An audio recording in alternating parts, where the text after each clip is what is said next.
வணக்கம். ஆகாஷ்வாணி புதுச்சேரி செய்தி சுருக்கம் வாசிப்பவர் சரவணகுமார்.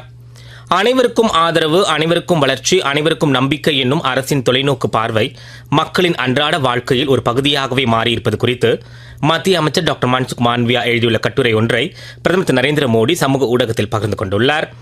நலத்திட்ட உதவிகளை நேரடியாக பயனாளிகளுக்கே வழங்குவது உட்பட அரசின் பல்வேறு நடைமுறைகள் குறித்து அமைச்சர் இக்கட்டுரையில் விளக்கியுள்ளார்.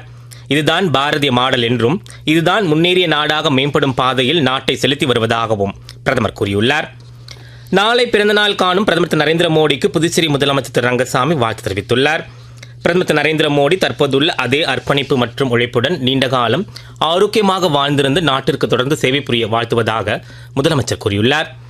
புதுச்சேரியில் வேளாண் தொழிலாளர் நலச்சங்கத்தில் உறுப்பினர்களாக உள்ள விவசாய தொழிலாளர்களுக்கு மழைக்கால நிவாரணமும் இலவச வேளாண் கருவிகளும் வழங்கப்பட உள்ளதால் பழைய உறுப்பினர்கள் புதுப்பித்துக் கொள்ளவும் புதிய உறுப்பினர்களை சேர்ப்பதற்கும் அரசாணை பிறப்பிக்கப்பட்டுள்ளது. புதுச்சேரியில் நடைபெற்ற மாநில பிஜேபி பொதுக்குழு கூட்டத்தில் மத்திய மாநில அரசுகளின் சாதனைகளை பாராட்டியும் எதிர்க்கட்சிகளின் பொய் பிரச்சாரங்களை கண்டித்தும் தீர்மானம் நிறைவேற்றப்பட்டது. புதுச்சேரி விமான நிலையத்தில் பயணியர் சேவை தினம் நாளை கொண்டாடப்பட உள்ளது.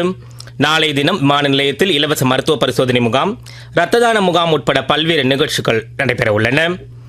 ஆசிய கோப்பைக்கான 20 ஓவர் கிரிக்கெட் போட்டித் தொடரில் இன்றிரவு அபுதாபியில் நடைபெறும் போட்டியில் பங்களாதேஷ், ஆப்கானிஸ்தான் அணிகள் மோத உள்ளன. இத்துடன் செய்தி சுருக்கம் நிறைவு பெறுகிறது.